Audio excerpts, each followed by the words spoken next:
all know something. Okay, I'm here at the Santa Monica show, and I have the privilege here of meeting a budding Heisey expert. Now, what is your name, young lady? Corey Corey, what's your last name? Reefman. Reefman, Corey Reefman. Now, Corey, I understand that you've been collecting Heisey for how long now? Under a year, since last fall. Last summer I found out about Heisey. I discovered And it. what was the circumstances in which you found out about Heisey? It's actually interesting. My boyfriend's mother Your boyfriend's mother. was interested in dishes. She had a number of sets of dishes. Uh-huh. She passed away last summer, and we were going through her things, and I found some glass, and she had told me she had depression glass. I didn't know what it was, and I found a piece with the diamond H on it. So I started researching. I looked up to see what that meant. I started learning about Heisey. I started looking on eBay. I started reading. I collected a bunch of reference books for myself, and I started reading And so, about what's glass. one of the more interesting things you've discovered about Heisey glass? Well, Heisey glass is special in terms of the elegant glass era because of the quality of the glass. It's very clear. They call it colorless And how glass. do they make it clear? What sort of ingredients do they put in? The one thing I haven't studied yet is the formulas. There is a book on it. I haven't read it yet. Corey, when are I know, when are I'm we going late. to I'm get behind. when I'm are we going to behind. get around to this? Yes, I need to. Well, okay, this is July 4th. Yes. How about by September 1st will you have Okay. done it? Absolutely. Okay, good. Absolutely. I've studied the colors of the glass because they had a lot of colored glass at different time periods.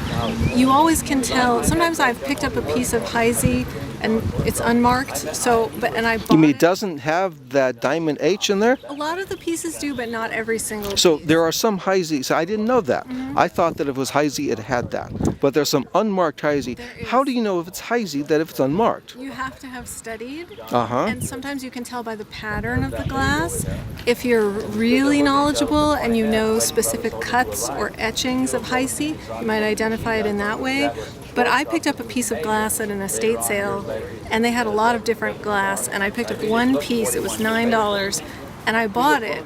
At that moment, I didn't even know it was Heisey. I learned it was. So But it's you like had I that- have the eye. I didn't even know, but it But was. you didn't know. Did you think it may be? At the moment, I wasn't sure. No, I didn't ask if you were No. sure. Did it occur to you that it might? Not really. I said this is an excellent. So it was a piece of total glass. accident It that was you an just. accident. So do you think that there's a chance that because of all your studying, you're starting to have some unconscious knowledge about these things? That's what I'm saying. Yeah. Yeah, I think you start to know kind of what you're looking at, and even if you have an excellent piece of glass, you may know that it is or is not Heisey. I mean, it's almost becomes as easy to tell what is not. So are you generally an obsessive person? Is this one of the many obsessions that you've had? Apparently have become so. Yes. Well, what about the past? Because I assume this is not the first time that you've gotten involved in something You know, and researched well, it to this its is why nth degree. I was talking with Cindy because as a kid I used to collect stuffed animals and Uh-huh. little porcelain animals and that sort of thing. And, What was your major in school? well, I have a master's in public health.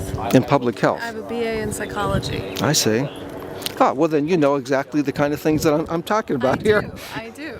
So what have been some of your other obsessions? Those are pretty much. Oh, I mean, this isn't the first time. How old are you? I'm not going to say that on camera.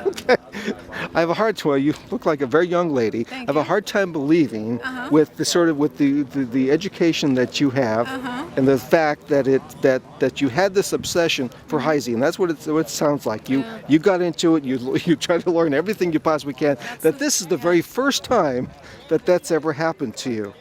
Well, in this sense, I mean, yeah, where I've picked up something to. I mean, Well, how about other things? And the fact that you went into public health. Yeah. And what sort of grades did you get? I bet some. I did very well in public health. My BA grades weren't as good as my master's, so that's what matters. Because that was the thing you were most interested in. That which you weren't interested in, you didn't do very well. Right. Well, Wow. public health is such a large field, and people don't always know what does that mean. And my Well, don't you field- fight plagues and things like Well, that? there's infectious disease, I was going to say, and my area is in health policy. Uh-huh. So the organization and management of healthcare organizations and health policy, and also consumer protection. So do you do that today? Today, not at this moment, but I What do you do at have this? been. I don't mean this moment. Let's say when Tuesday comes and we start the work week no, again. I'm saying to you, I'm one of these layoffs, and I'm looking for work. And what was the last job you had? I was doing some research at the center. And what sort of work are you, now that you've already had a job and you've had some chance to rethink it, what do you now want to do? Oh, I vacillate between, I'd like to work in antiques and glass and go back to public health. As you Well. laugh, as there's no money in antiques and glass, I'm looking for a job in the healthcare. Well, that's fantastic. So